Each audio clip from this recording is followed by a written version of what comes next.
Buen día, señor Herrera. Buen día. Bien, este es el Tribunal Oral Federal número 4 de San Martín. Lo hemos citado en la causa 3622-3623, a los efectos de que usted preste declaración testimonial, habida cuenta de la solicitud de las querellas y la Fiscalía. El hecho de prestar declaración testimonial lo obliga a usted a manifestarse con la verdad. Si no lo hace, incurre en el delito de podría incurrir en el delito de falso testimonio, que tiene penas privativas de libertad que alcanzan hasta los 10 años de prisión. Técnicamente le informo que el falso testimonio es afirmar una falsedad, negar o callar la verdad, aunque sea una parte de ella. ¿Jura o promete decir la verdad? Juro. Bien. ¿Su nombre completo? Gustavo Enrique Herrera. Bien. Señora Herrera, yo le voy a nombrar una serie de personas y usted me va a decir si las conoce, si no las conoce. Sí. ¿Usted me permite agregar algo? En el juramento quisiera jurar por todos mis compañeros caídos y por todos los que siguen en la lucha. Bien. Le decía, Marcelo Cinto Curtó, Alberto Sotomayor, Luis Firpo, Eduardo Ascheri, Jorge Vano, Roberto D'Ambrosi, Jorge Apa, Raúl Muñoz. ¿Conoce alguno de ellos? No, no conozco a ninguno de ellos. Bien. ¿Usted tiene algún interés especial en el resultado de la causa? Simplemente que se haga justicia. Bien. ¿En esa búsqueda de la justicia hay algún elemento, alguna situación que a usted le impida manifestarse con la verdad? Para nada, al revés. Necesito expresarla y que se conozcan. Bien. Señor Herrera, ¿aportó sus datos por secretaría cuando llegó, no es cierto? Bien. Sí, señor. ¿Las partes están satisfechas con la identificación y las preguntas vinculadas a la generalidad de la ley? Le cuento, la mecánica de la audiencia tiene que ver con la señora fiscal va a comenzar haciéndole preguntas, continuarán las querellas, las defensas cuando le llegue su turno y nosotros a los efectos de aclarar alguna situación. Si se produjera algún debate entre las partes, usted manténgase al margen, nosotros vamos desde acá a ordenar la cuestión. Lo único que le pido es que el micrófono está para servirlo a usted, es decir, usted no esté incómodo por el micrófono, sino que se puede mover, no está fijo a la mesa, con lo cual acomódelo como le venga bien, por el hecho de que la audiencia se graba. Así que bueno, doctora, su testigo. Sí, gracias. Buenos días, señor Herrera. Buenos días. Bueno, yo tengo presente su militancia dentro de Montoneros y su participación en la contraofensiva. A partir de eso le voy a preguntar sobre si recuerda nombres o apodos de compañeros que hayan formado parte de la contraofensiva. Puntualmente le voy a preguntar por 3 personas y en todo caso usted después mencione a los que considere que tiene que mencionar. Pero le voy a preguntar puntualmente por Carlos Caris, por Nora La Rubia y por María Antonia Berger. Muy bien. Bueno, hago primero una brevísima reseña. Yo empecé en la militancia en los 70, en la militancia católica, y al muy poco tiempo, siguiendo el ritmo de la época y de los tiempos, pasé a militar en la JP y luego en Montoneros. Era muy fácil en el Tucumán de los 70 asumir un compromiso político porque había una gran efervescencia popular. Y me incorporé a Montoneros el 11 de noviembre del 73. Tengo a veces una memoria muy importante con respecto a fechas, porque se me graban y a fuerza de repetirlas varias veces se me terminaron grabando y porque son significativas para mí. Desde ese momento, donde yo trabajaba en la parte barrial, a fines del 74 me ascendieron como en ese momento lo que se llamaba un oficial del ejército montonero, y pasé a militar en la zona sur de la provincia, en donde justamente había otros compañeros que desarrollaban, ¿no es cierto?, la guerrilla en el monte, que no era nuestro caso, lo cual hacía extremadamente difícil la convivencia, porque había una estrategia de tierra liberada, por un lado, y nosotros en el medio, entonces muchos de nuestros compañeros se terminaban yendo al monte, pero no era para pelear allí, sino porque tenían que salvarse, porque en los pueblos la presión era muy grande. Y aprovecho para decir de que no era nada oculto, sino que, como se sabrá acá en Tucumán, los campos de concentración que establecieron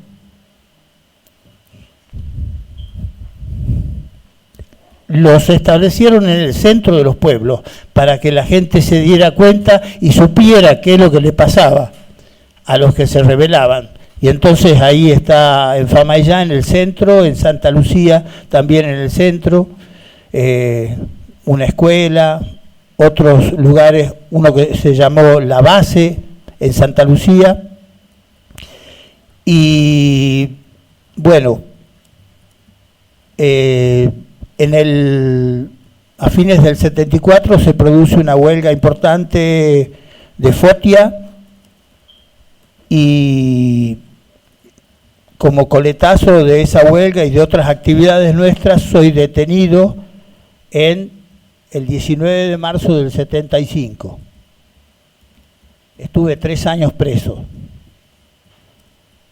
Cuando salí, quiero decir que también durante la cárcel, en la cual estuve 2 años en Tucumán, una experiencia espantosa, terrible, de la cual quedan secuelas muy importantes, diría, en la población y en muchos de los compañeros que están locos.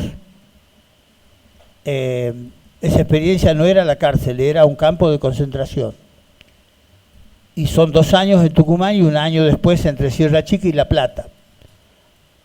Ahí hubo resistencia también, y por eso nos permitió salir vivos y, diría, más o menos enteros. Al salir en el 78, sabía que en el Tucumán de Bussi no iba a poder vivir, y menos si estaba solo, como había la decisión de seguir la pelea, porque eso me había comprometido con mis compañeros en la cárcel de La Plata, que con orgullo digo que uno de los jefes era Osvaldo Cambiaso, que después lo mataron, y el otro era en el pabellón 1 el compañero Jorge Tayana. Cuando salí en marzo del 78 hice que mis padres me llevaran a Bolivia, me llevaron con quien era entonces mi compañera, que se llama Julieta Locasio,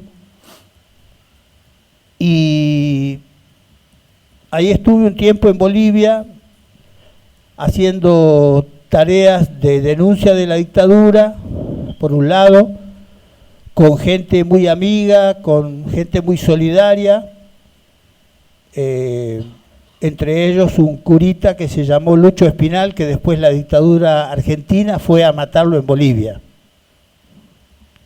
porque se cree que fue secuestrado justamente por comandos argentinos por la metodología.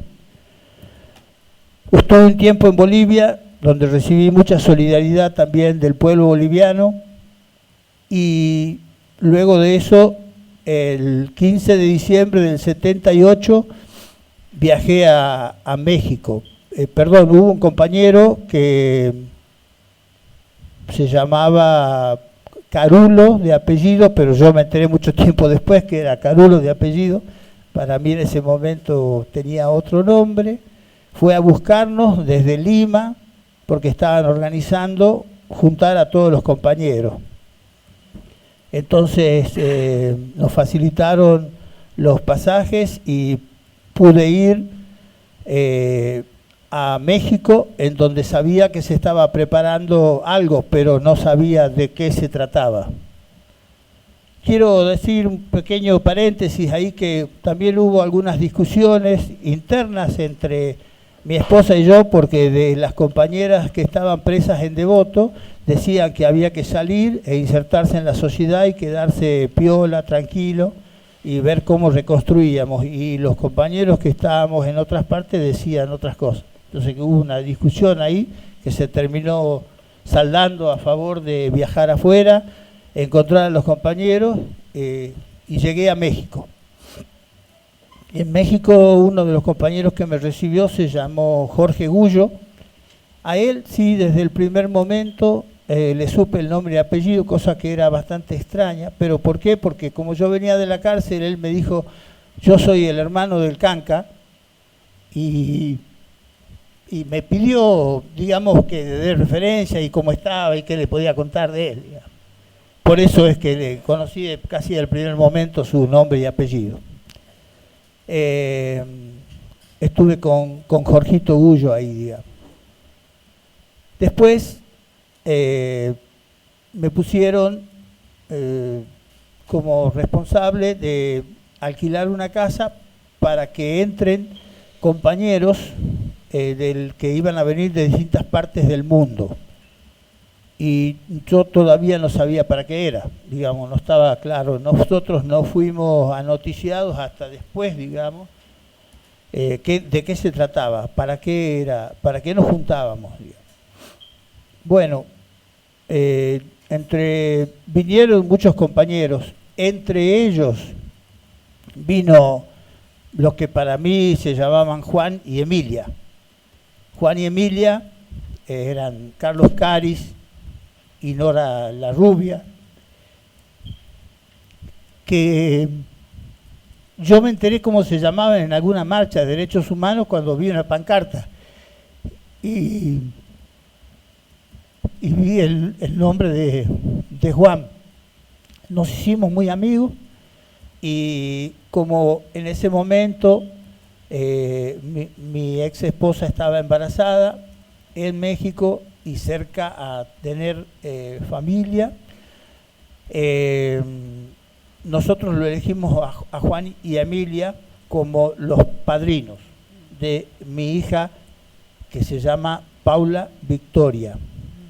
¿Ellos de dónde fueron a México? ¿Desde dónde? ¿Dónde estaban? Ellos estuvieron, diría que haciendo una gran tarea, que después yo me iba a enterar por esas cosas. Me tocó ir con el grupo de los compañeros que habían salido de la zona sur del conurbano bonaerense, que fue prácticamente el último reducto de lo que había quedado a fines del 78, que son los compañeros que venían resistiendo. Es como que, y eso lo notamos nosotros, que ahí hubo una especie de continuidad en la pelea, porque ahí sonaron los últimos tiros, digamos, al final del 78, y cuando volvimos en el 79 empezamos a hacer las transmisiones, empezamos a encontrar compañeros por distintos lugares, en distintos lados. ¿Recuerda quiénes eran estos compañeros? O sea, Caris y la Rubia eran parte de esa... Sí, sí. Los otros compañeros son Pepe y Lili, y el compañero Beto, que con gran emoción lo encontré acá. ¿Nos quiere decir el nombre? De Beto. ¿O el apellido? Es un caso raro porque Beto sigue llamándose Beto ahora también.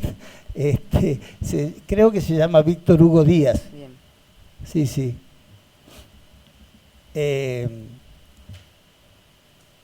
Me decía, bueno, Caris y la Rubia habían estado militando en la zona sur del Gran Buenos ellos, Aires. Ellos fueron... Caris y la Rubia, digamos, son los padrinos de mi hija, que nace en circunstancias muy complejas, porque alquilaba una casa en México para empezar a que lleguen los compañeros. El único que conocía la casa era yo, entonces el mecanismo era ir a buscar en algún lugar, se hacía una cita con los compañeros de México, les daba unos anteojos especiales y entraban a la casa esperando que se desarrolle el curso. Estábamos juntando a la gente para hacer un curso, ahí ya me enteré que había que hacer un curso. Y ahí sí empezó a rondar la idea que era para volver a la brevedad a Argentina. Es bastante, la fecha es bien concreta porque entra Juan y Emilia a la casa, están ellos unos 3 días antes, y luego viene un compañero que en ese momento se llamó Mito. Entonces entra este compañero a la casa, empieza a preguntarnos una cantidad de cosas y nosotros veíamos con frecuencia la conducción, nos pregunta cosas en general que a veces por discreción uno no pregunta, y sobre todo cuando está en la clandestinidad o en la semiclandestinidad, como era eso de México. Bueno, el asunto es que este es Mito, que después me enteré por investigaciones que hicieron los compañeros de familiares de derechos humanos, se llama Roberto Lago y es actualmente parte de la Asociación de Prensa de Buenos Aires, creo. ¿Sí? Bueno, él se escapó de la casa cuando yo, lamentablemente, como ya habían sucedido varios intentos de infiltración, tenía la consigna clara de los compañeros de la organización de revisar las maletas, y tuve que hacer algo que lo cuento porque me daba vergüenza en ese momento. Yo venía de la cárcel donde me desnudaban y me palpaban y era un trato, bueno, por supuesto, vejatorio. Y yo tenía que hacer lo mismo, pero de forma distinta, porque tenía que ver que no hubiera, y creo que debe ser que hicimos bien algunos controles porque él decidió, en vez de quedarse, irse. ¿Ustedes tuvieron la sospecha de que era una persona infiltrada? Pero no con respecto a él solamente, lamentablemente lo teníamos que hacer con todos porque habían pasado periodos en donde había compañeros que estaban desenganchados y no sabíamos qué había pasado. Y esta persona, y en el caso de él se escapó, abrió una ventana y había la casa no era una casa que tenía tanta seguridad, pero había una ventana, él rompió a la ventana, la abrió a la reja y se escapó. Eso fue el 3 de febrero. ¿Ustedes supieron cómo llegó esta persona ahí? Sí, ¿de llegó dónde por venía? la organización. No es que alguien tocaba la puerta y decía yo vengo a un curso, no, nada por el estilo. Eso llegaba por la organización y digamos, yo lo único que hacía era, y además yo no los conocía a ninguno, me los presentaban ahí. ¿Y de dónde venía? Y él venía de Buenos Aires y nos contó algunas operaciones militares, digamos, con lo cual daba alguna, comillas, certeza de que había estado o que conocía cómo era. El tema es que se escapó y eso fue el 3 de febrero. Y eso le adelantó el parto a mi señora, porque tuvimos que levantar la casa. Y yo decía, pero ¿cómo?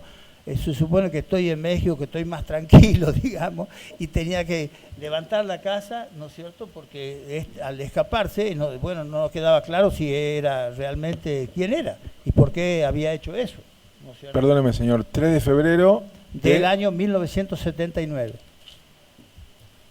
Yo le conté que había bajado el 15 de diciembre del 78 y ahí, bueno, estuve en esa preparación, alquilar la casa, vestirla, digamos. Sabía que iba a venir una cantidad de gente, no sabía los nombres, recién se presentaban ahí, digamos. Pero tenía que hacer estos controles, digo, la cosa chocante que tenía era que yo hacía controles que me habían hecho a mí, digamos.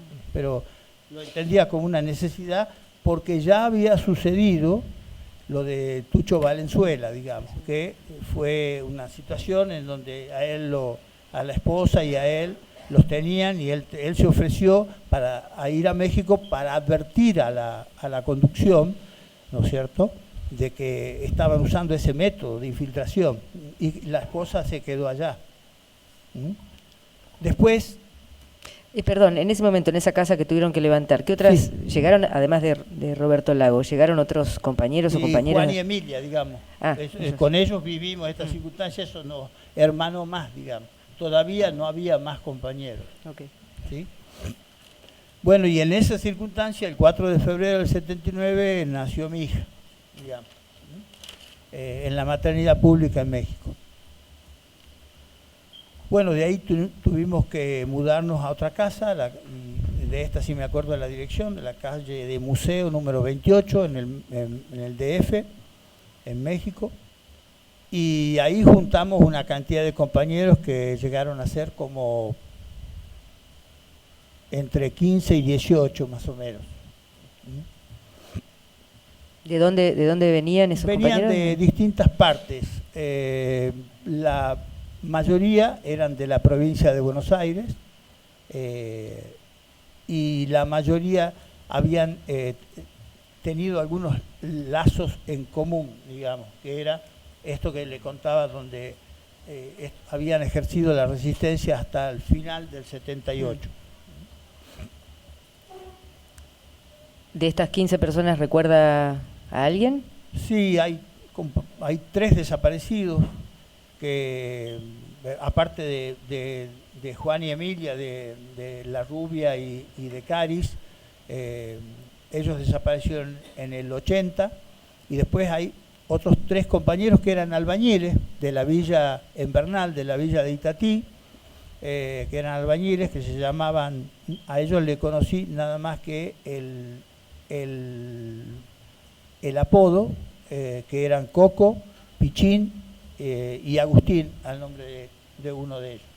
Esos, después me enteré que ellos desaparecieron. Ellos también habían entrado al país. Ellos también entraron en el 78 y fueron a la casa esta de museo, donde con el mismo procedimiento yo los hacía entrar, los revisaba, etc. También había una persona, aquí recuerdo bien, que era el viejo Cacho de Avellaneda. No, era, digamos, era muy llamativa su presencia porque nosotros éramos todos unos jóvenes. Yo tenía 23 años, 24, y Cacho era un hombre grande, un viejo de la resistencia peronista, digamos. Y me llamaba la atención a mí la presencia de él. Bueno, también después estuvo en ese grupo que la casa nos quedó chica, y además de quedarnos chica, había un problema, que mi hija había nacido y no lo dejaba dormir a ninguno. Y a la mañana había instrucción física, había cursos y todo eso, teníamos que estar bien. Así que la mamá y ella se fueron a otra parte y después buscamos...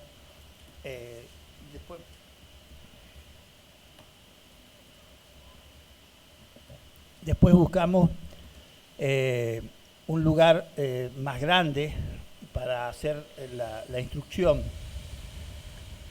También había otros compañeros que estaban ahí, que vinieron al último, que el nombre del compañero, el nombre de guerra era el Prenso, y su esposa, no me acuerdo el nombre, pero creo que empezaba con M, el nombre. ¿El nombre real no lo supo en algún momento? No. Me encontré con varios compañeros acá, capaz que ellos después pueden, digamos, ayudar a saber el nombre.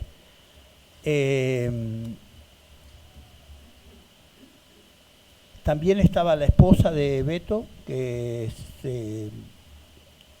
se llama Susana, en ese grupo, ¿no? Y teníamos un jefe que se llamó Rolo, y después, cuando estábamos ya a punto de... Se hace la instrucción, que tenía una parte de instrucción militar, pero nada de tiro, sino, digamos, todo lo que es el orden cerrado, lo que es una organización militar. No, en ninguno de esos momentos disparamos. Ni siquiera cuando en algún momento después, cuando volvimos en el 79, fuimos a Cuba a buscar a nuestros hijos de la guardería, tampoco fuimos a hacer tiros. Lo que sí, había una instrucción militar. El curso tenía 3 componentes, que era político, técnico y militar. El político era volver a juntar a todos los compañeros, reivindicar la resistencia que veníamos sosteniendo. Algunos estaban afuera, habían estado afuera, otros habíamos estado adentro de la cárcel, pero reivindicar esa resistencia contra la dictadura y bueno, y ver cómo seguía esto. Esa era la parte política. La parte técnica era aprender a manejar los aparatos de Radio Liberación TV, que había algunos técnicos que yo me sentía muy orgulloso porque era una producción nuestra y me parecía maravilloso en ese momento poder interferir los canales de televisión para que se escuche una voz disidente en la Argentina, ¿no? Yo ya me parecía mejor, más lindo y me enganchaba más la propuesta porque yo ya había sido, cuando era muy chico, inclusive antes de ingresar en la organización, había sido parte de un proyecto de un diario en Tucumán que se llamó el Diario El Pueblo, que era un proyecto de un diario alternativo a la Gaceta, que es conservadora y feudal, digamos. Entonces tenía mucho, me parecía muy bien eso de que tengamos una voz alternativa, digamos, disidente y que planteara la resistencia, ¿no?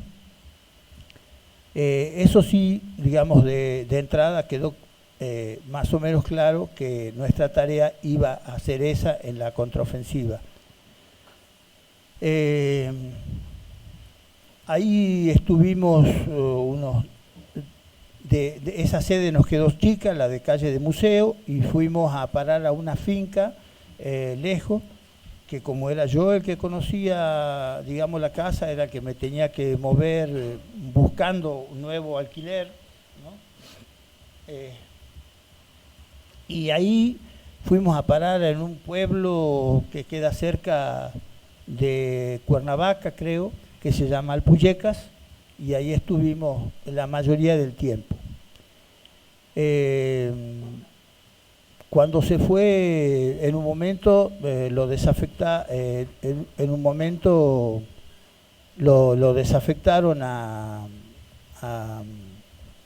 compañero que estaba al mando nuestro, que voy a hacer una corrección ahí, no era Rolo, al principio hubo un compañero que se llamó Jacinto, ese fue el primer jefe, digamos, y era un compañero que tenía una buena habilidad política y podía juntar al grupo y hacer la síntesis que nos hacía falta después de que alguien nos, podíamos decir, triunfamos porque la resistencia está triunfando, pero al mismo tiempo recién, en el caso mío, tomaba conciencia de los costos enormes que había tenido, ¿no es cierto?, porque cuando salí en libertad recién me enteré de la cantidad de compañeros que habían caído, de la situación en la cual habíamos quedado, ¿no? Y entonces este compañero tenía esa habilidad. Bueno, cuando estábamos ya por volver, él lo retiran de la jefatura y después, y además sucede otra cosa que nos explican, de que los chicos se tenían que quedar afuera del país. Provocó una cosa muy fuerte dentro del grupo, a tal punto que pedimos una cosa que no era usual, una reunión con la conducción para discutir eso, porque de acuerdo a la experiencia de los compañeros que ya estaban militando en la Argentina, o sea, nosotros recién salíamos de la cárcel, nosotros también pensábamos de que ¿por qué no llevarlos a los chicos de vuelta? Y no había demasiadas explicaciones. Creo que en ese momento no se nos explicó una cosa que ya se sabía, y era que si nosotros caíamos, los chicos desaparecían.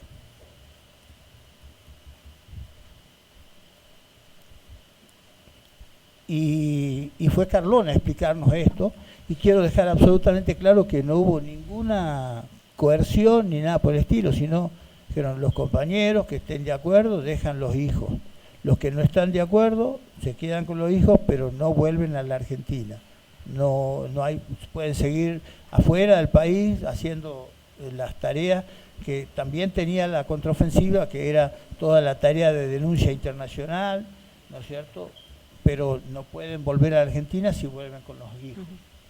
Y así que, en el caso nuestro, y del grupo quedaron varios compañeros, quedaron varias compañeritas y compañeros. Uno, mi hija que se llama Paula Victoria, otra, la hija de Pepe y Lili que se llama Sofi, y la hija de Beto y de Susana también, la Gordi, me acuerdo que le decía a la mamá, y quedó también la hija de Juan,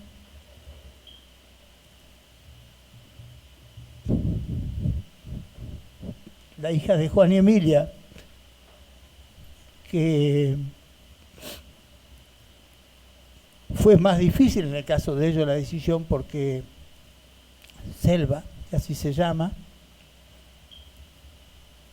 ya venía de haber perdido a sus padres. O sea, Juan y Emilia la tenían a ella porque los padres habían desaparecido. Y entonces era una tremenda responsabilidad de ellos. Bueno, ¿cómo hacemos? La dejamos acá. Y finalmente la dejaron a Selva en la guardería de La Habana. ¿Recuerda el apellido de Selva? ¿Recuerda el apellido de los padres de...?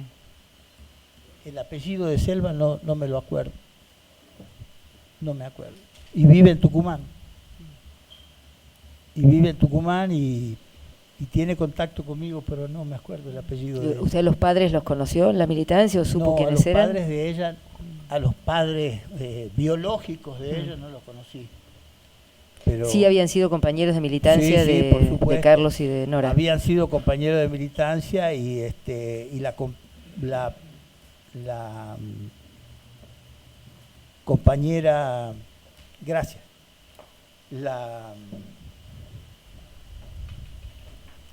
la compañera la dejó a Selva, que para nosotros también, no le puedo poner un apellido porque para nosotros siempre fue la Pajarito. ¿El apellido Istueta le suena? ¿El apellido Istueta? No suena. El tema es que Juan y Emilia después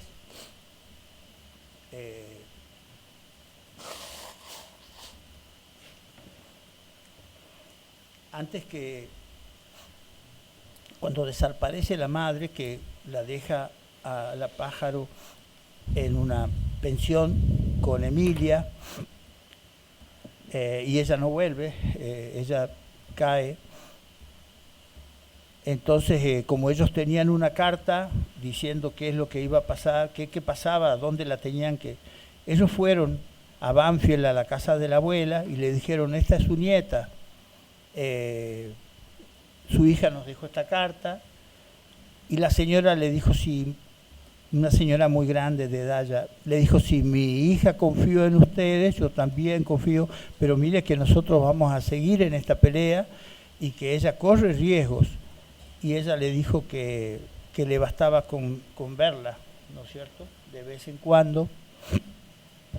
Y entonces Juan y Emilia estuvieron con la Pájaro, la llevaron afuera del país y después la dejaron en la guardería de La Habana.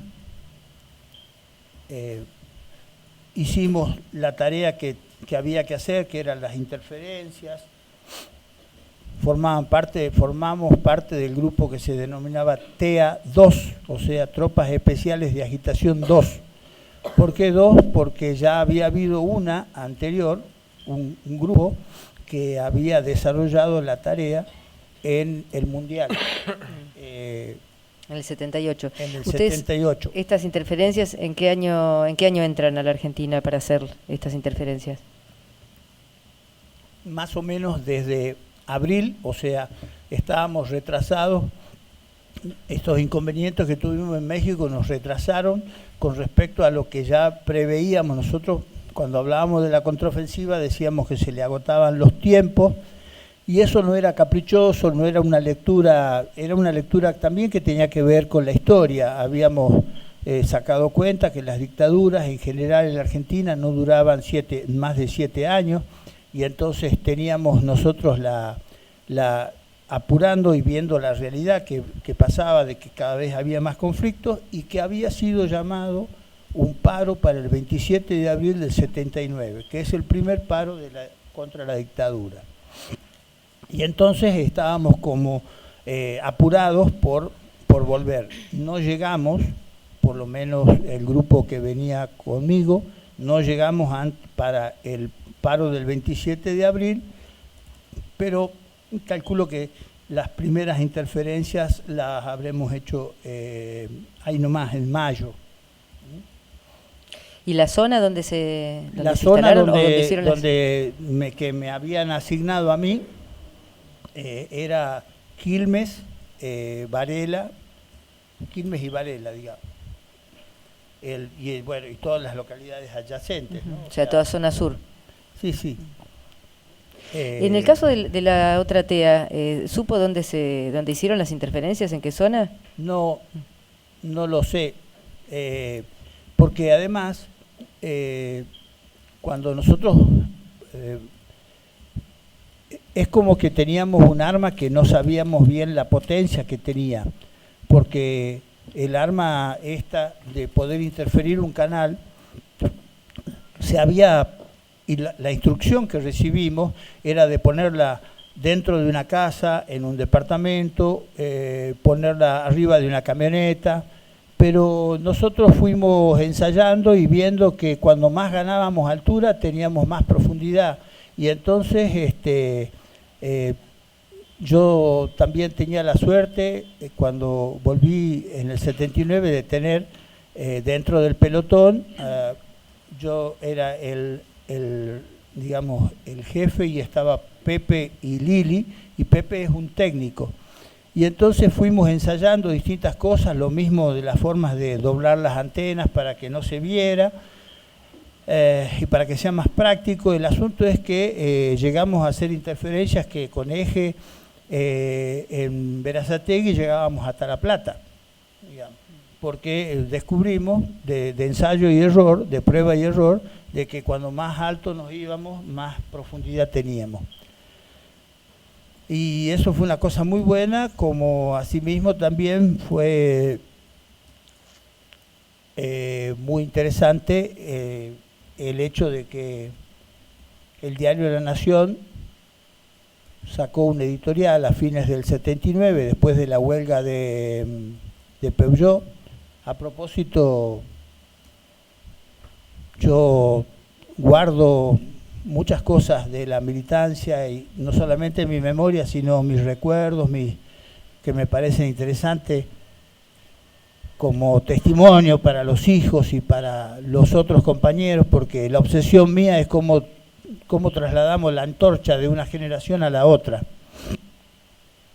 Y entonces yo tengo las cintas, que después, si es que el tribunal así lo permite, se puede escuchar algo de lo que grabamos en su momento. Son cintas que se pasaron. ¿Cómo? No, perdón, pensé que había terminado. No, le iba a preguntar aproximadamente cuántas interferencias lograron hacer y durante cuánto tiempo. Y nosotros teníamos un promedio de una interferencia por semana, una interferencia cada 10 días. Eso es lo que hacíamos en este pelotón. ¿No? Que dicho sea de paso, digamos, en el 79,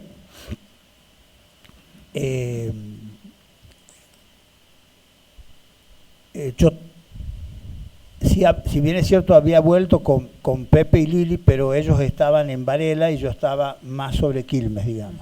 ¿Cuántos eran en total los compañeros de esta TEA? De las TEA y... Esta TEA 2 que de las TEA 2. Y habremos sido...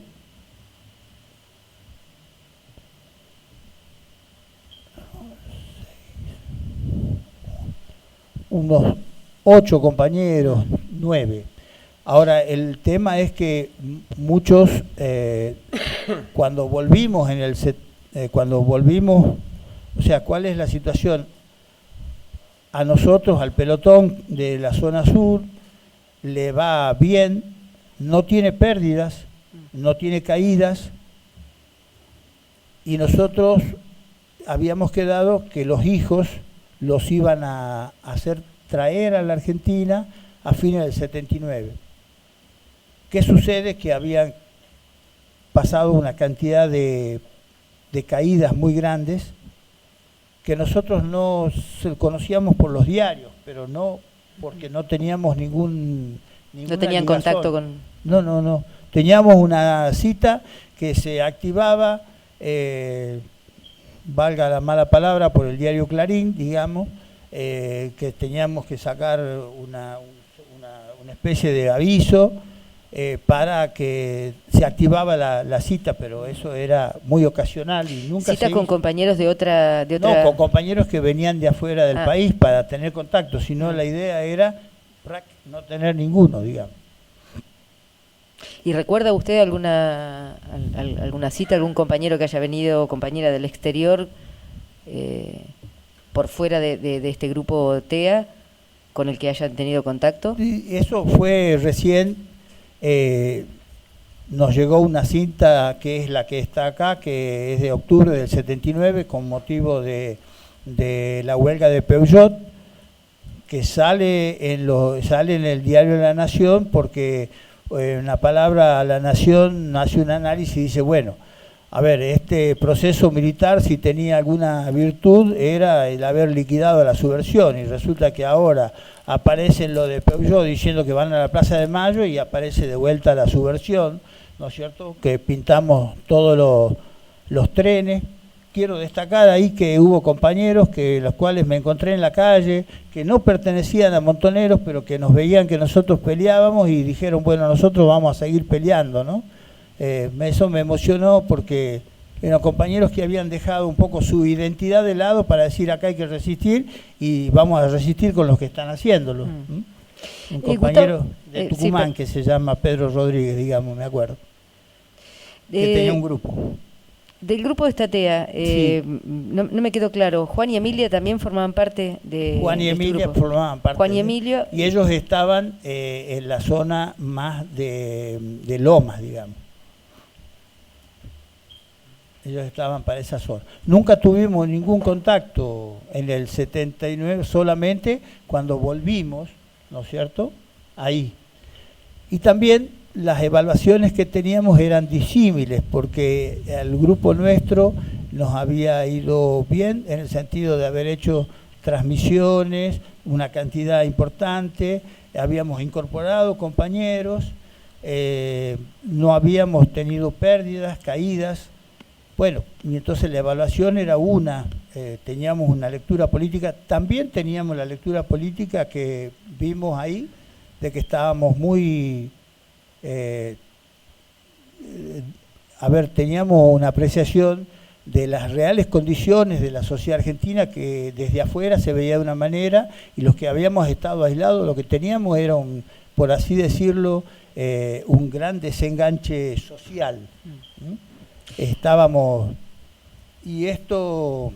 ¿Esas evaluaciones las hicieron afuera del país o estando en la Argentina? Las evaluaciones esas sobre esa evaluación se hizo cuando salimos a buscar a los hijos, porque la idea era que a fines del 79 lo iban a traer, pero a raíz de todas las caídas se decidió que se replegaran todos los compañeros, fuimos, y ahí es cuando fuimos en febrero del 80 a buscar a los hijos a Cuba, que estaban en la guardería. Y ahí es donde se hicieron esas evaluaciones, porque acá no nos juntábamos más de 2, 3 compañeros, no más.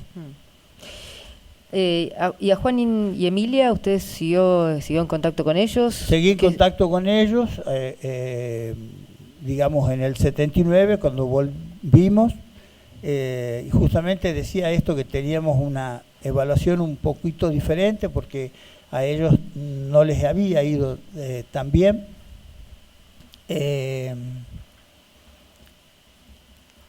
Y bueno, pero con la misma decisión, ¿no es cierto?, de seguir peleando, y ahí ya en el 80 volvíamos con los hijos. Y entonces, como no perdíamos el tiempo, mi esposa de vuelta había quedado embarazada y nació otro hijo en México, que se llama Felipe José, nació en marzo del 80.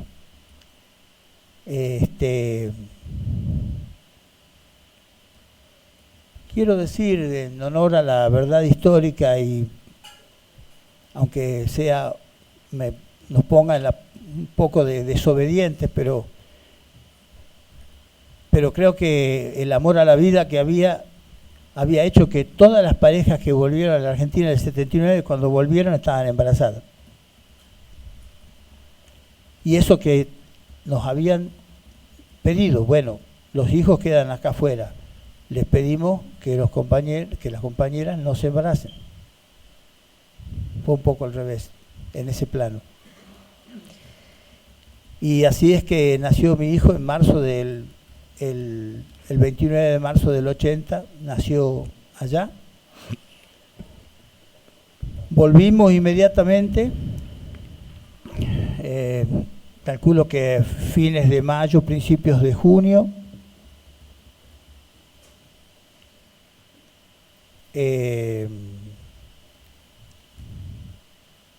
Y bueno, y seguimos operando.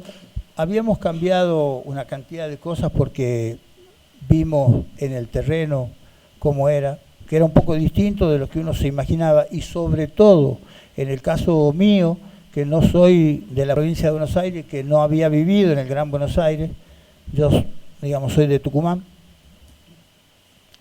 Así que hubo algunos cambios importantes en las cosas que hicimos en los 80.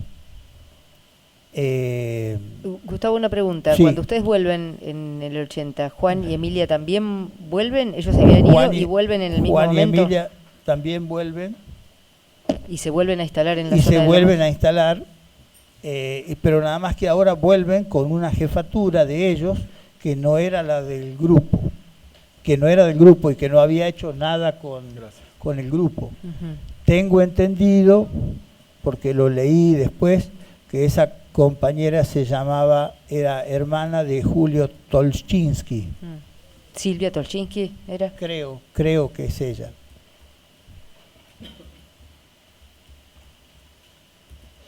¿Y usted supo si ellos se instalan los tres juntos, se van a vivir los tres juntos? ¿Supo eso? No sabíamos nada unos de otros. Acá no teníamos ningún tipo, por salvaguarda, porque conocíamos cómo habían sido los procedimientos, no teníamos contacto ni conocíamos las casas.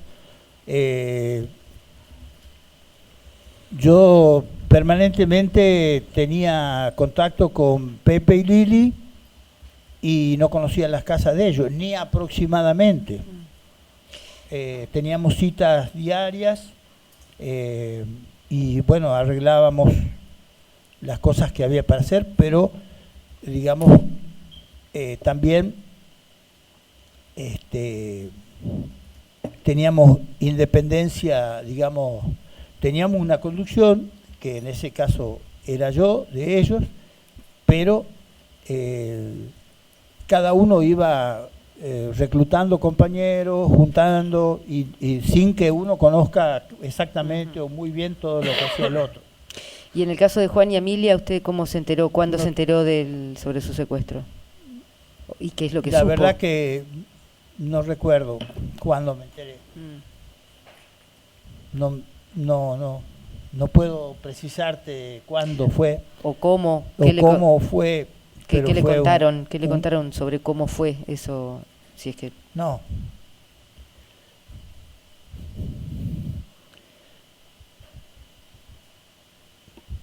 Lo que circuló entre nosotros es que es lo que más orgullo me da de mis compañeros, que cuando estábamos preparándonos para la tarea y la muerte era una posibilidad, habían caído tantos los nuestros, íbamos a entrar clandestinamente, a hacer operaciones clandestinas, la muerte era una posibilidad, y entonces a veces hablábamos de eso, y bueno, ¿qué va a pasar si llega el momento? Y entonces cuando después me enteré cómo había sido ese momento, era tal cual lo que habíamos conversado. Entonces eso es lo que a mí me hace poner muy orgulloso de mis compañeros, que fueron tan coherentes entre lo que pensaban, lo que decían y lo que hacían, digamos. En el caso de Emilia, según yo he escuchado, ella volvía a la casa y ve que estaba la patota. Y entonces ella ve que está la patota y lo mismo se mete en la casa con la idea de resguardar a los hijos. Y entonces los saca a los chicos y se los entrega a un vecino. Porque los chicos, Juan y Emilia, tenían a Pajarito, que era su hija adoptiva, pero ellos antes no habían podido tener hijos. Y en este proceso sí pudieron, y nació Juanpi. Lo saca a los chicos, se lo entrega al vecino. No conozco si tiene la posibilidad de decirle a dónde los tiene que entregar, simplemente lo entrega. Y cuando la patota la agarra y la mete de los pelos dentro del auto, ella grita muy fuerte: ¡viva la patria, viva los montoneros! Que era lo que habíamos conversado que ella iba a hacer. Gustavo, usted mencionó a Silvia Tolchinsky. ¿En algún momento usted tuvo oportunidad de hablar con Tolchinsky para...? Ni la conozco, sé nada más que vino con esa jefatura que, digamos, no la registro. No sé si a Julio sí lo conocí, a Julio y a Manuela, que era su esposa. Julio, no sé si se llamaba Julio, pero le decíamos Juliot, porque era Julio el técnico. Como había varios Julio, entonces este era Juliot, que era Julio el técnico. ¿A dónde lo conoció a Juliot? Lo conocí en México. En México. Sí, sí, y a Manuela, que su esposa también. ¿El apellido o el nombre real de Manuela? No. De Julio me enteré después por las caídas, pero no, en ese momento... Bien, no sé si lo dijo, las edades de Juan y de Emilia, ¿qué edad tenía? Edades. Sí. No tengo registro, pero más o menos la edad, quizás un poco más grande, porque eran estudiantes avanzados de medicina, y también conocí del accionar de ellos porque en Tucumán hubo un herido en una acción de combate que fue traído al quirófano de Buenos Aires porque era grave la situación que tenía, y ellos lo atendieron. Yo conozco al compañero que ellos le salvaron la vida, digamos. Así que eran un poco más grandes, seguramente 2-3 años más que yo. Mencionó también, yo le pregunté al comienzo sobre otra compañera, sí. Sobre María Antonia. Sí. Ahora le voy a pedir si... Sí. María Antonia Berger, ella tenía, la tuve que un día entrar a la casa para que hiciera una tarea con las compañeras mujeres, que la verdad que lo hizo con las compañeras, y yo no sé, conmigo no planificó, pero sí hablamos a la entrada y a la salida, porque yo era, como le decía, el que conocía la casa, digamos. Y entonces la llevé de vuelta. Me impresionó, bueno, para mí era una cosa estar con una de las glorias de los montoneros, digamos, que era María Antonia, y tenía la quijada un poquito cruzada, porque tenía acá el impacto de bala que le habían dado entre Leu, ¿no? Y a veces tenía alguna pequeña dificultad para hablar. Y yo la había conocido a ella en Tucumán, en un acto sobre la campaña de Perón presidente, y después la volví a ver ahí, ¿no? Y me pasó una cosa con ella muy fuerte, que es que felizmente no me había pasado con otros compañeros allí, porque si no uno se tenía que volver loco. Si bien es cierto, la muerte era una cosa que uno evaluaba y que era una posibilidad, pero en el caso estricto de María Antonia, cuando la llevé, que me pidió que la llevara para un lugar en México que se llama San Ángel, en el DF, y fui y la dejé ahí cuando se bajó y me quedé mirándola largamente y dije, esta va a ser la última vez que la vea a ella, una cosa que muy extraña que me pasó con ella. Y así fue nomás. ¿Eso cuándo fue? ¿Recuerda la fecha o el año? Y eso tiene que haber sido, la verdad que no recuerdo con precisión, pero me parece que fue cuando estábamos en la calle de Museo, que habrá sido en el 79. Sí, no tengo precisión con la fecha. ¿Supo cuáles eran las tareas de María Antonia dentro de la contraofensiva? No. Además que se reunió con las compañeras mujeres, digamos. No. ¿Recuerda qué compañeras eran? Las compañeras... Está lloviendo. ¿Lluvia? Sí. Las compañeras era, bueno, por un lado estaba mi compañera, estaba Lili, estaba Susana, ¿qué otras compañeras había? Esta compañera cuyo nombre no me acuerdo, que es la esposa de Prenso también, creo, que no me acuerdo si es Mónica, cómo es el nombre, pero creo que empieza con M. ¿Y pudo saber cuándo entró María Antonia a la Argentina? No. ¿Supo cómo se enteró de su desaparición? ¿Qué fue por los diarios. No. O internamente habrá sido, pero no tengo precisión de cuándo fue ese momento. Pero sí tengo una cosa muy interesante, que una de las emisoras nuestras, porque las emisoras también tenían nombre, y una de las emisoras nuestras se llamó María Antonia Bercial.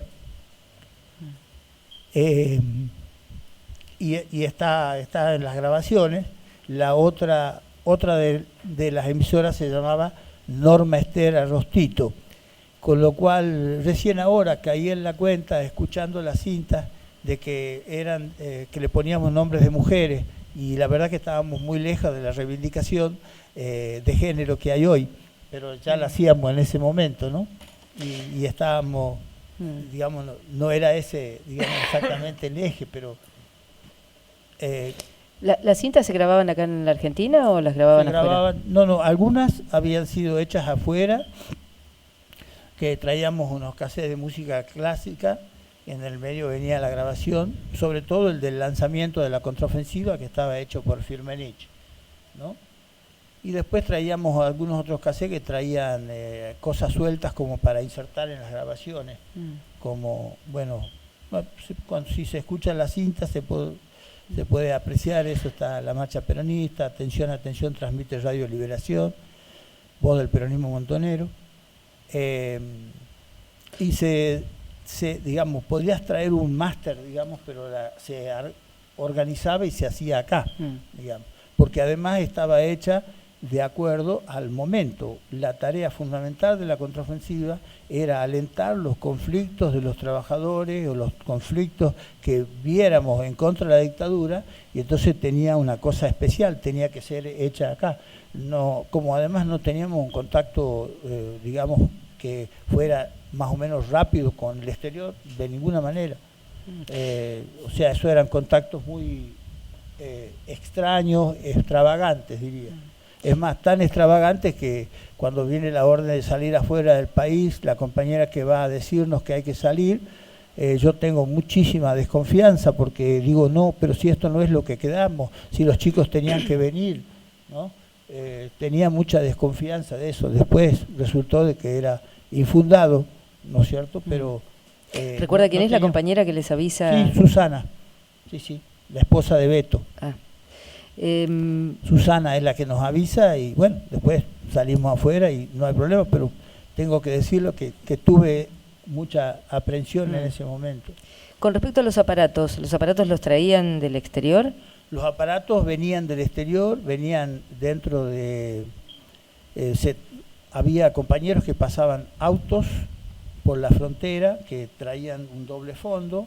Después había otros compañeros que los agarraban a esos aparatos y los embutían, o sea, los metían dentro de muebles y lo dejaban en guarderías de muebles donde íbamos a buscar tanto los aparatos como las armas también y las granadas. ¿Qué dimensión tenía el aparato de el aparato era muy interferencia? pequeñito, así, muy pequeño. Sí, era una cosa fácilmente o relativamente fácilmente portable. Lo que era más pesado de llevar era la batería, porque funcionaba con una batería. Bueno, Gustavo, yo por ahora no tengo más preguntas para hacerle. Le agradezco su testimonio. Doctor. Gustavo, buen día. Mi nombre es Pablo Yonto, soy abogado de familias querellantes aquí. Quería preguntarte, gracias primero por venir a dar tu testimonio, de viajar hacia aquí. Respecto de un militante a quien apodaban, y lo dijiste, Prenso, no sé si te preguntaron ya, quería saber si te acordás el nombre y apellido de él. No me acuerdo. Bueno, ¿te suena un apellido Rubio? Puede ser. Marina es el nombre de ella. Dije que era con M y me acordé. Cuando dijiste eso me acordé. Sí. Marina. ¿Y el Marina es el nombre de la esposa. De la esposa de Prenso. De la esposa del Prenso. Bien. ¿Y el apellido de Marina? No me acuerdo, pero... ¿Te suena el apellido Siri? ¿Cómo? ¿Te suena el apellido Siri? No. Bien. Respecto de Selva, la fiscal te hizo mención a un apellido, yo te voy a hacer la mención a otro apellido. Selva Varela. Ese es. Selva Varela. Bien. Esa es la hija adoptada por tus compadres, sería. Exactamente. Y creo que es una cosa absolutamente increíble, que no sé si habrá pasado en otros casos, pero tenemos el caso de una compañera que ha perdido 2 veces a sus padres biológicos y su padre adoptivo. Una cosa tremenda. Y aún así ella sigue bien, sigue viva, hace danzas africanas en Tucumán. Bien. Hiciste mención a unos compañeros de Villa Itatí, simplemente para aclarar a qué localidad te referís de Villa Itatí, dónde queda, si sabés. Creo que es Bernal. Uh-huh. Creo que es Bernal, creo que es cerca del Triángulo de Bernal. Y yo la conocía, la esposa de uno de ellos, que era la esposa de Pichín. Que se llama, creo que, no me acuerdo bien, pero creo que se llamaba Gladys. Esos compañeros son reclutados, por así decirlo, y llevados a México por una compañera que supo ser la jefa de Sur antes de la contraofensiva, que era tenía varios nombres, la Petisa María, la Lucía, y el nombre de ella es raro porque es un nombre de origen indio, pero indio de la India, no de eso que mal llaman de los indios de Tucumán, digamos. No me acuerdo bien el nombre de ella, pero fue secretaria de Derechos Humanos de Quilmes. Bien.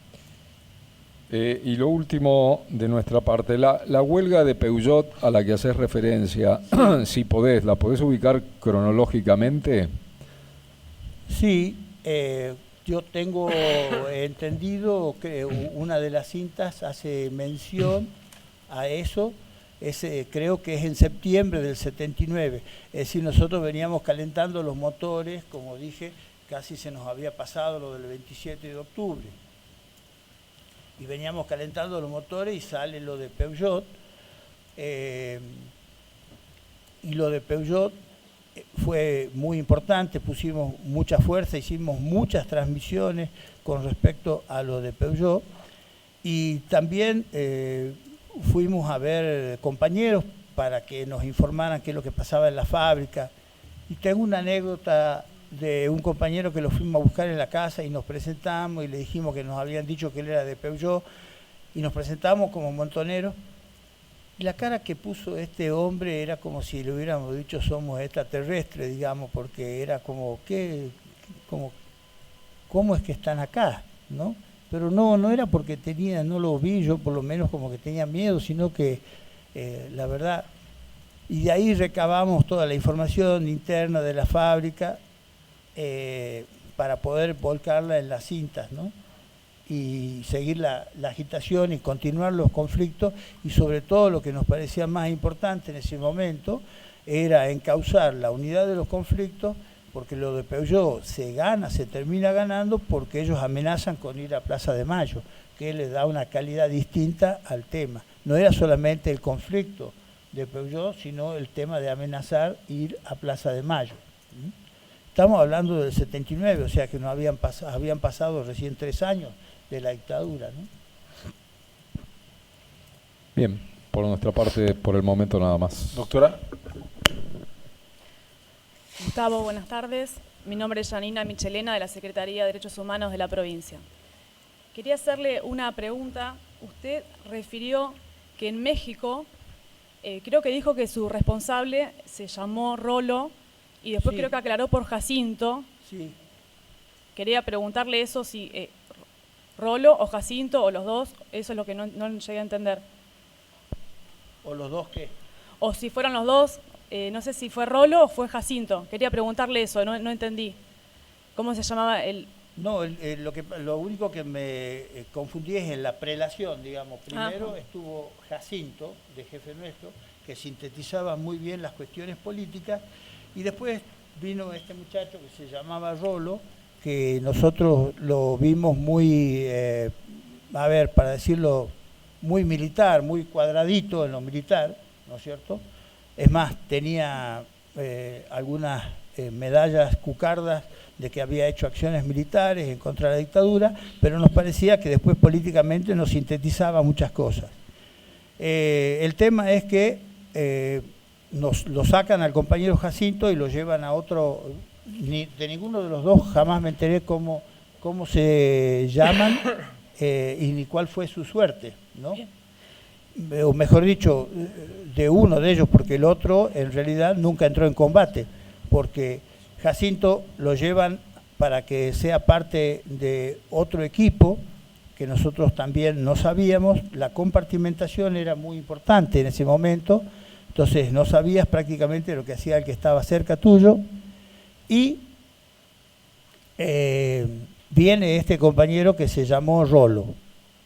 Cuando llega el momento de volver a la Argentina, que sucede esto, que pedimos hablar con los jefes porque no estábamos de acuerdo, finalmente accedemos a que sí, a que volvamos sin los hijos, con el compromiso de que iban a ser entregados en la Argentina después.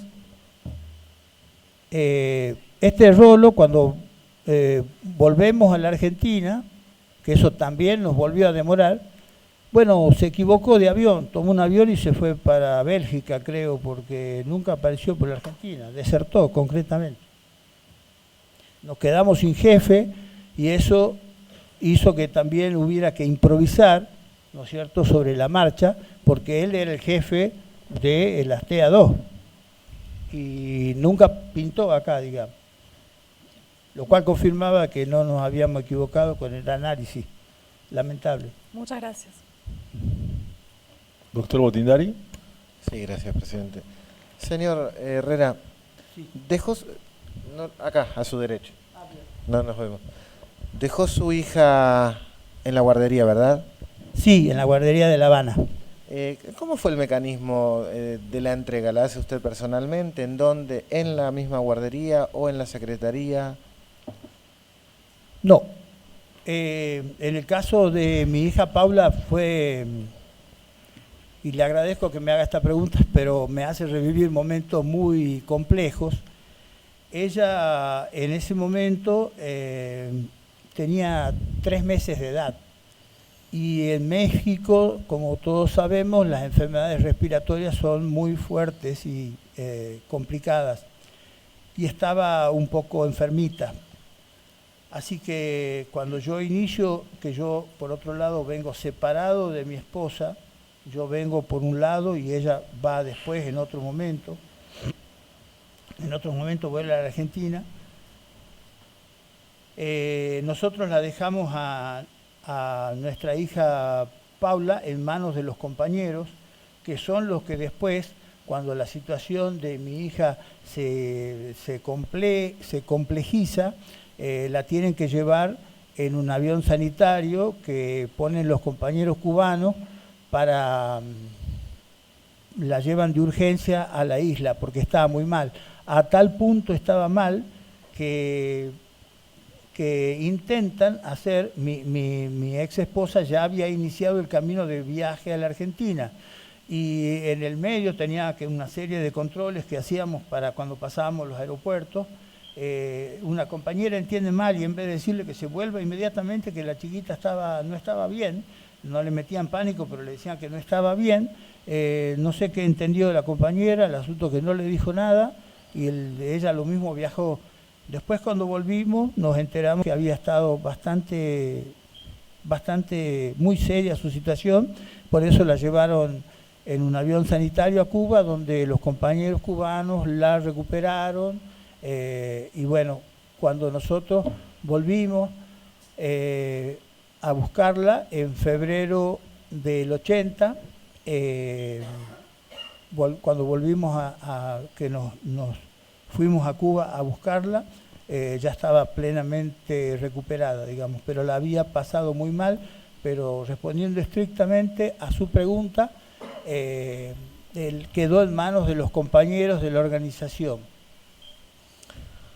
Que ellos hacen el ingreso a la guardería y luego cuando ustedes la retiran, obviamente constaba o sabían que era hija de usted y su esposa. No le entendí cómo es. Claro, cuando la pregunta fue la siguiente. Usted comentó hoy que la posibilidad de la muerte era una posibilidad muy cierta, ¿no era? Ajá.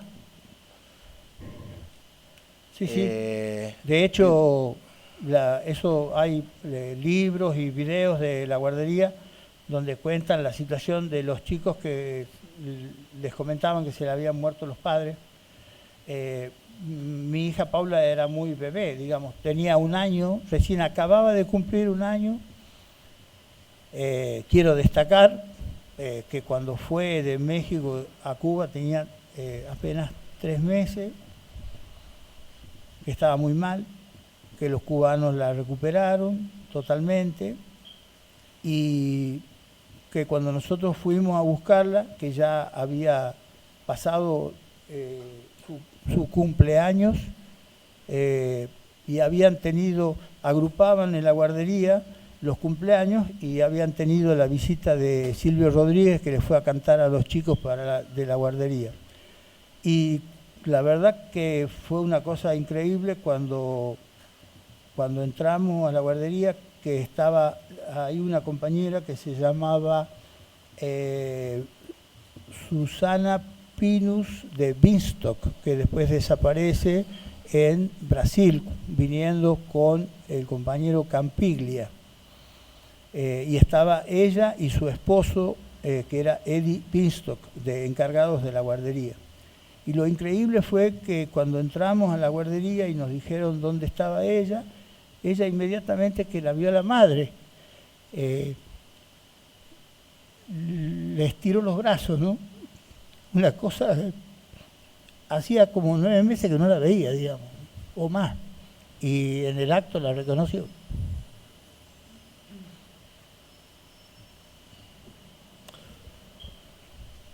¿Quiere hacer una pausa?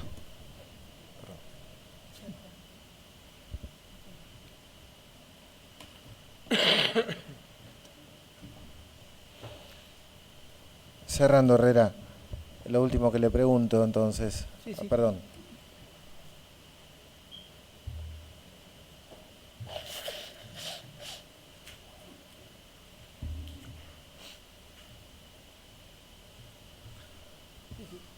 Digo, ¿sabían en la guardería entonces que la beba era su hija y de su esposa?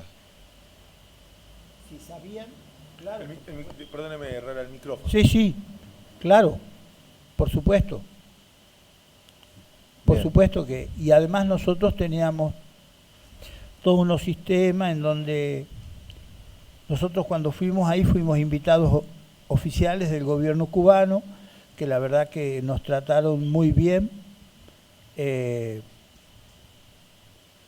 y además de tratarnos muy bien, pusieron una combi a disposición nuestra para conocer algo a la vuelta. No estábamos de turismo, pero habíamos llegado a buscar a los hijos. Y el otro dispositivo que teníamos es que cuando habíamos dejado los hijos, dejábamos una carta donde decía claramente que esto se hacía en forma voluntaria y que los hijos, en el caso de que algo nos pase a nosotros, debían ser entregados a tal persona. En el caso nuestro era mi hermana, Mariela, que vivía en Tucumán. Pero nosotros, por ejemplo, no le avisábamos a los familiares que habíamos hecho eso, porque justamente lo que pasaba era que muchas veces iban a apretarlos a nuestros familiares cuando sabían algo, así que nosotros eso, nuestros familiares no sabían qué es lo que nosotros estábamos haciendo. ¿Y a quién le dejaban esa carta, Herrera? La carta quedaba en manos de los compañeros de la guardería, por si a nosotros nos pasaba algo, digamos. Que eso es lo que después pasó cuando cayó Juan y Emilia, que digamos, en realidad, bueno, ya la Pajarito no estaba en la guardería, claro, la Pajarito estaba acá en Argentina, pero cuando cayeron varios otros compañeros que les avisaban a los familiares que tenían a los hijos y cómo hacían para entregárselos, y se los entregaban en la casa, ¿no? Bien, le pido disculpas, no tengo más preguntas. Doctor Collier, doctor, ¿alguna pregunta más? ¿Su señora cómo se llamaba? ¿Cómo se llama su señora? Porque habló de su ex esposa, habló... Sí, dije, Julieta Locasio. Ah, perdóneme, tiene razón, yo lo anoté acá. Con S. ¿Cómo? Con S. Locasio. Locasio. Ah, bien. Locasio. Señor, no habiendo más preguntas, su testimonio ha finalizado.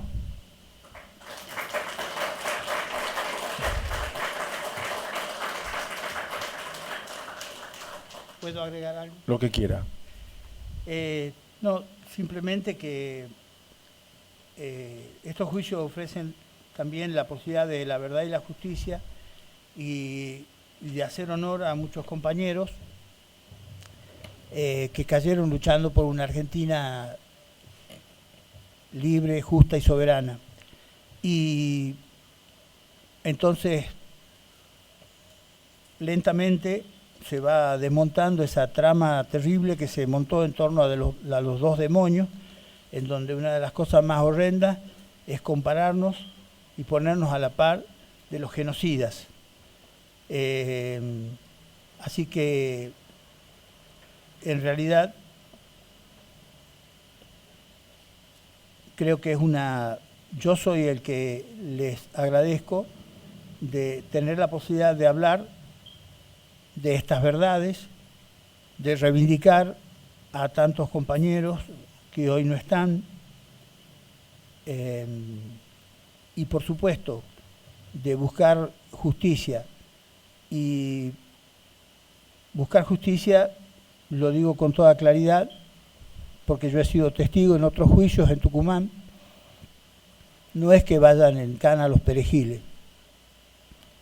Si hace falta que vayan también, pero tenemos que avanzar en la dilucidación de quiénes son los que verdaderamente se benefician con los genocidios, tanto el genocidio de nuestra patria en el 76 como el genocidio social que vivimos hoy. En eso tenemos que avanzar, porque de lo contrario, con todo el buen propósito de la verdad y la justicia, nos podemos quedar con las hojas del rabanito en la mano y no ir a fondo en lo que hace falta, que es dilucidar por qué nuestra patria sigue estando hoy tan mal. aunque ahora con esperanza. Nada más. Ahora sí, señor, su testimonio ha finalizado.